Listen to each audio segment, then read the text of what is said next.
Langit Jakarta sore itu berwarna jingga keemasan, memantul di jendela-jendela gedung kampus Universitas Dharma Bangsa.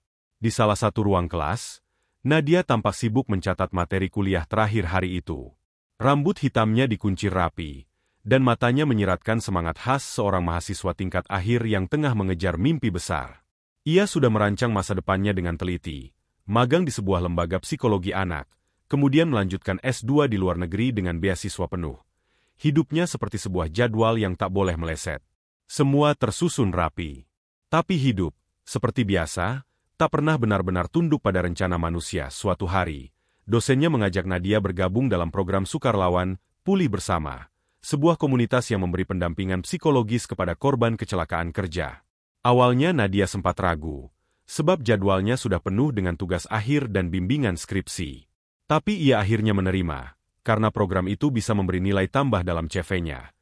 Di sebuah gedung kecil milik LSM di pinggiran kota, ia bertemu Ardi, pria berusia 30 tahun, mantan teknisi mesin yang kehilangan kemampuan berjalan setelah sebuah alat berat runtuh di pabrik tempatnya bekerja. Ardi duduk di kursi roda, mengenakan kemeja putih kusam, dan menyambut para relawan dengan senyum lebar dan canda yang tak pernah gagal membuat semua orang merasa nyaman. Bagi Nadia, Ardi berbeda.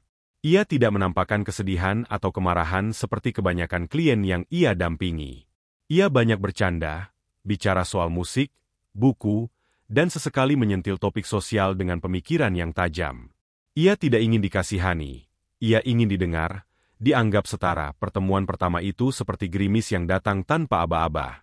Tidak deras, tapi cukup membuat basah hati yang lama tak disentuh rasa. Nadia mulai menunggu setiap sesi.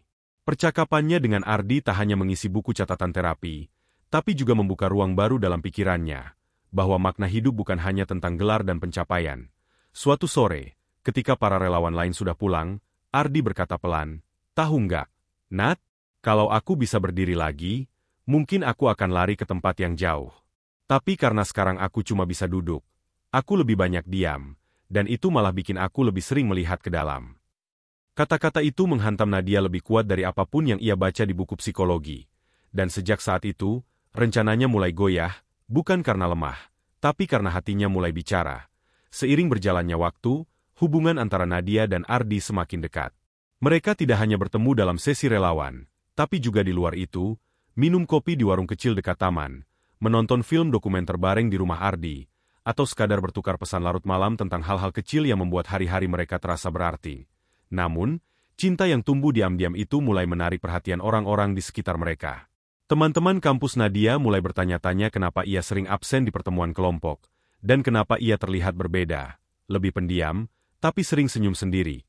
Pada suatu malam, Nadia pulang lebih lambat dari biasanya. Ibunya, Bu Retno, langsung menyambutnya dengan nada tajam. "Kamu dari mana, Nat?" tanya ibunya. "Dari kegiatan relawan, Bu," jawab Nadia singkat sambil melepas tas. "Relawan terus. Itu tugas akhir kamu sampai sekarang belum kelar. Dan Mama dengar kamu makin dekat sama laki-laki cacat itu. Siapa namanya?" Nadia menoleh dengan ekspresi terkejut. "Namanya Ardi." "Dan iya, kami dekat." Suasana ruang makan mendadak dingin. Bu Retno meletakkan sendoknya dengan suara nyaring. "Nadia, kamu dengar baik-baik. Kamu anak perempuan Mama satu-satunya. Masa depan kamu cerah. Jangan buang semuanya demi laki-laki yang bahkan nggak bisa berdiri sendiri."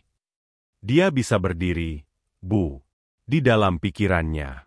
Di dalam hatinya. Dia lebih kuat dari banyak orang yang punya kaki lengkap tapi hidupnya kosong. Jangan pakai teori psikologi kamu ke Mama. Pertengkaran itu menjadi awal dari rentetan konflik. Ibunya melarang Nadia bertemu Ardi. Ayahnya diam, tapi jelas tidak mendukung. Bahkan dosennya pun menyarankan agar Nadia tidak mencampur urusan pribadi dengan kegiatan profesional. Namun, bagi Nadia, ini bukan hanya soal cinta. Ini tentang memilih nilai yang ia yakini, bahwa manusia berhak dicintai bukan karena fisiknya, tapi karena siapa dirinya. Tekanan datang dari berbagai sisi. Di kampus, ia kehilangan fokus. Skripsinya tertunda. Teman-temannya mulai menjaga jarak. Di rumah, ia merasa asing. Tapi di sisi Ardi, ia menemukan ketenangan, tempat di mana ia tidak dihakimi, tidak ditekan, dan tidak diharuskan menjadi siapapun selain dirinya sendiri. Dan ketika Ardi, dengan suara gemetar namun tatapan mantap, berkata, "Aku tahu aku nggak punya apa-apa," Nat. Tapi kalau kamu bersedia hidup bersamaku, aku janji bakal jadi laki-laki yang gak akan pernah berhenti mencintai kamu. Nadia tahu, hatinya sudah memilih, namun, keputusan itu akan membawanya pada pertaruhan besar. Meninggalkan kampus, meninggalkan restu keluarga, dan mungkin, meninggalkan segalanya yang pernah ia bangun. Hari itu mendung menggantung tebal di langit Jakarta, seolah tahu bahwa sebuah keputusan besar sedang dibuat. Nadia berdiri di depan ruang rektorat dengan amplop berisi surat pengunduran diri dari kampus. Tangannya gemetar saat menyerahkannya ke petugas administrasi. Ini pasti keputusan yang berat, Mbak Nadia, ucap petugas itu lirih. Nadia hanya mengangguk. Iya, tapi ini keputusan yang saya pilih sendiri. Ia keluar dari gedung kampus dengan dada sesak. Suara-suara di kepalanya berteriak, "Kamu bodoh. Kamu menyia-nyiakan segalanya." Tapi di balik keraguan itu, ada keyakinan bahwa ia tidak ingin hidup mengejar validasi orang lain, melainkan mengejar kebahagiaan yang ia rasa benar. Begitu tahu Nadia benar-benar berhenti kuliah, keluarganya meledak. Ibunya menangis histeris, menganggap Nadia menghancurkan hidupnya sendiri. Apa kamu pikir hidup itu cukup dengan cinta? Cinta nggak bisa beli makan. Nat, cinta nggak bisa bayar listrik. Teriak Bu Retno, aku tahu, Bu. Tapi aku juga tahu aku nggak bisa hidup dengan rasa bersalah karena membohongi hatiku sendiri. Jawab Nadia sambil menahan air mata. Ayahnya yang selama ini diam, akhirnya bicara. Kalau kamu keluar dari rumah ini demi laki-laki itu, jangan pernah kembali lagi sebelum kamu sadar. Dengan koper kecil dan beberapa pakaian, Nadia pergi meninggalkan rumah. Ia menumpang di rumah seorang teman lama sambil mencari pekerjaan paruh waktu. Di sisi lain, Ardi pun merasa terpukul melihat perjuangan Nadia. Ia merasa bersalah telah menjadi alasan di balik kehancuran hubungan Nadia dengan keluarganya. Kalau kamu mau pergi sekarang, aku nggak akan menahanmu, Nat. Kamu masih punya masa depan yang panjang. Aku nggak mau jadi beban, ucap Ardi suatu malam. Nadia menatapnya dengan tenang. Kamu bukan beban. Kamu tempatku pulang. Dan aku bukan perempuan yang lari dari pilihan yang aku buat sendiri. Mereka akhirnya menikah secara sederhana di sebuah masjid kecil. Hanya ada sahabat-sahabat dekat, segelintir relawan, dan seorang penghulu yang membaca akad nikah dengan suara lirih. Tidak ada pesta, tidak ada restu keluarga. Tapi ada satu hal yang terasa utuh, keikhlasan. Namun setelah pernikahan itu, dunia tidak serta-merta menjadi indah. Nadia kesulitan mencari pekerjaan tetap karena statusnya yang belum lulus. Ekonomi mereka pas-pasan. Ardi juga sempat mengalami depresi ringan, karena merasa tidak mampu memenuhi peran sebagai suami dalam arti konvensional. Mereka sering bertengkar soal uang, soal masa depan, soal hal-hal kecil yang sebelumnya tak terpikirkan, dan dalam kesunyian malam, Nadia sempat bertanya dalam hati, apakah aku sudah salah pilih jalan? Tapi esok harinya, saat Ardi membawakan secangkir teh hangat ke meja kecil tempat Nadia mengetik lamaran kerja, masih dengan senyum walau letih. Pertanyaan itu perlahan-lahan dijawab oleh ketulusan yang tak pernah pudar. Tahun pertama pernikahan mereka menjadi masa ujian yang tidak ringan. Biaya hidup yang pas-pasan membuat Nadia harus bekerja serabutan, mengajar les anak SD di sore hari, menjadi admin toko online di malam hari, dan membantu sebuah klinik terapi sebagai tenaga bantu sukarela.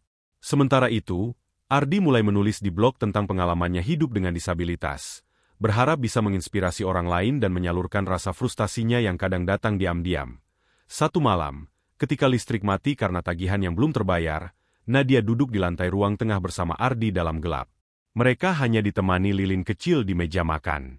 Wajah Nadia terlihat letih, mata Ardi tampak sayu. Maaf ya, Nat, kalau hidup kamu sekarang begini karena aku, kata Ardi pelan. Nadia menggenggam tangan Ardi, kuat. Aku memilih kamu karena kamu adalah satu-satunya orang yang bikin aku merasa cukup. Meski dunia bilang kamu kekurangan, diam. Tapi dalam diam itu, ada kekuatan baru yang tumbuh. Beberapa minggu setelah itu, Ardi mendapat undangan untuk mengisi seminar daring tentang mental health dan disabilitas. Ternyata tulisannya di blog diam-diam banyak dibaca dan dibagikan. Dari sana, peluang demi peluang datang. Ia mulai diundang sebagai narasumber, lalu menjadi motivator tetap untuk sebuah yayasan rehabilitasi. Di sisi lain, Nadia menemukan harapan baru saat mengetahui bahwa kampusnya membuka jalur kuliah daring untuk alumni yang tertunda lulus. Dengan semangat yang sama seperti dulu, ia kembali menghubungi dosennya dan diberi kesempatan menyelesaikan skripsinya secara jarak jauh. Hari-hari mereka mulai berubah. Perlahan tapi pasti. Pagi hari Nadia mengetik bab demi bab skripsi sambil mendengar Ardi bercerita tentang rencana workshop berikutnya. Mereka mungkin belum punya rumah sendiri, belum punya mobil, bahkan belum bisa makan enak setiap malam. Tapi kini mereka punya satu hal yang jauh lebih langka, keyakinan bahwa mereka bisa bertumbuh bersama. 3 tahun setelah hari pernikahan yang sederhana itu, halaman depan rumah kontrakan kecil mereka berubah menjadi ruang bermain anak-anak. Nadia, sekarang resmi bergelar SPSI, MPSI, membuka praktik terapi anak dan keluarga dari rumah. Ia menerima pasien secara daring dan luring, dengan ruang konsultasi yang ia sulap dari ruang tamu. Di dinding, terpajang sertifikat kelulusan dan foto pernikahannya dengan Ardi, berdampingan dengan piagam penghargaan Ardi sebagai Public Disability Speaker of the Year. Ardi kini rutin diundang sebagai pembicara di seminar nasional tentang pemberdayaan difabel dan kesehatan mental. Ia bahkan menjadi co-host dalam sebuah podcast populer bertema Manusia dan Luka. Pada suatu siang, saat sedang merapikan buku-buku terapi, Nadia mendengar suara motor berhenti di depan rumah. Ia keluar dan mendapati ibunya berdiri di sana, membawa bungkusan makanan dan wajah yang tak sekeras dulu. "Mama dengar kamu udah lulus." "Dan Ardi masuk TV tadi pagi," ucap Bu Retno, agak canggung. Nadia terdiam. Ardi keluar dari dalam rumah dengan senyum lebar, menyambut mertuanya seolah luka lama tak pernah ada masuk. "Bu, ada teh panas." "Sama kue sisa pasien kecil tadi," katanya ringan. Bu Retno mengangguk pelan, melangkah masuk, dan untuk pertama kalinya memeluk Nadia sejak ia meninggalkan rumah 3 tahun lalu. Malam itu, di antara cahaya lampu gantung dan suara cangkir beradu di meja makan, tak ada lagi debat. Tak ada lagi air mata pahit. Yang tersisa hanya tawa dan cerita, serta hati-hati yang akhirnya berdamai. Di luar, hujan turun perlahan, bukan hujan deras yang menyapu segalanya, tapi hujan lembut yang seolah membasuh luka-luka lama dan menyuburkan harapan baru. Karena pada akhirnya, masa depan bukan tentang seberapa lurus jalannya, tapi seberapa berani kita memilih untuk menjalaninya dengan cinta.